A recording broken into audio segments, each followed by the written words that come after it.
29th of June sees the start of the 2013 Tour de France. This year marks the 100th anniversary of this iconic race. Made up of 21 stages, the Tour spans the whole of France, starting in Corsica and ending up in France's capital, Paris. Today, we take part in our own special Tour de France as we look at the wide variety of France's wine regions and their wines.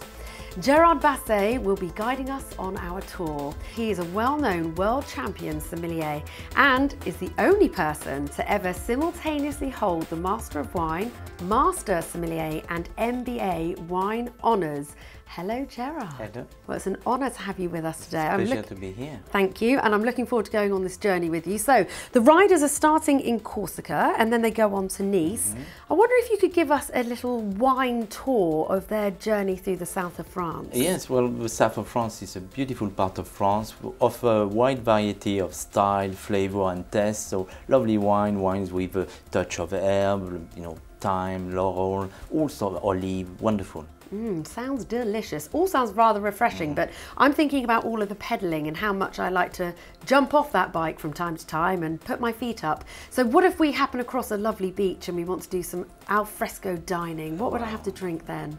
Perfect place for a picnic. So there we would have some seafood, some charcuterie, and there I would be thinking maybe some red wine from Corsica, lightly spicy, not too heavy, and then maybe some Rosé de Provence, lovely, fruity, dry, very pale in color, and with our seafood, of course, a Picpoul de Pinet.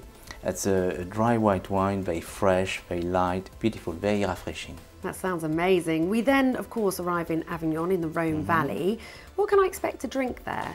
There, we start with the south, home of Châteauneuf-du-Pape, the famous red wine from the south, some Gigondas, some Bergerac, so made with Grenache. They are quite round, fleshy, very velvety, beautiful red, and then a little peppery, and then we can go up for some wine who are a bit lighter in body, and go maybe for some Beaujolais Village, wonderful wine, very fruity there, but completely different. But we carry on, beautiful when you've just been doing a lot of pedaling. I can imagine.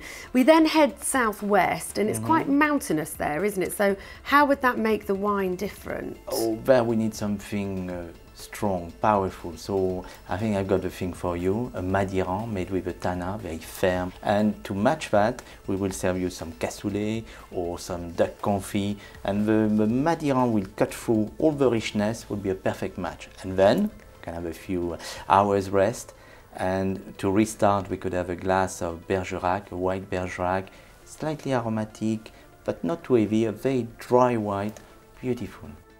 Now Bergerac is close to Bordeaux, very famous for its wines, but what do we do here? Right, after cycling down the Dordogne, I tell you what, we might take a boat. We arrive to Bordeaux. Bordeaux is a fabulous city, you will love it.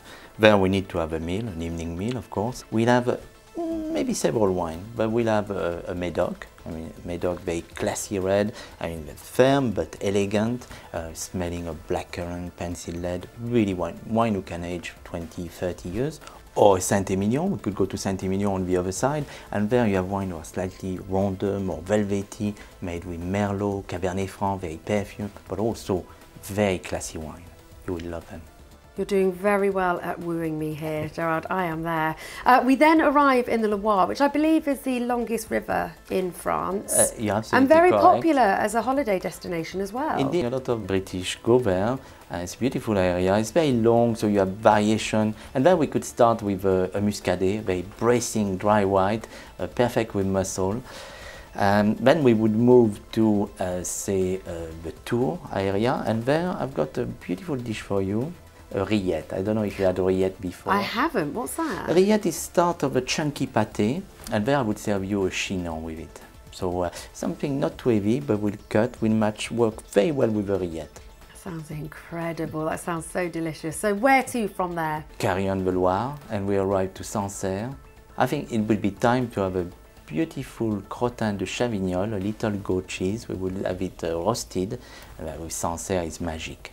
What's next on the itinerary? Next is Chablis. Chablis is the home of a bone-dry white, but white with a lot of character. We've got this slightly iodine, mineral flavor. There are some superb wine, really. And then we go down to Beaune. Beaune is a very historical town. You must visit the Hospice de Beaune, of course, when you're there. And also, of course, stop in one of the restaurants, a little restaurant of Beaune, and have maybe a Gevrey-Chambertin, a Nuit Saint-Georges, a Beaune, Pouligny-Montrachet. All these names will make us dream. What next? Next, I think we need to go to Alsace to complete our Tour de France. And in Alsace, Alsace is also a really stunning place. I mean, the scenery are wonderful and the wine are delicious, but very perfumed, very aromatic. There I would serve you something very spicy, a Gewürztraminer. It's a wine quite rich. It's a dry white wine, although you can have some off-dry as well, but it's very spicy, peppery, lychee, wonderful wine.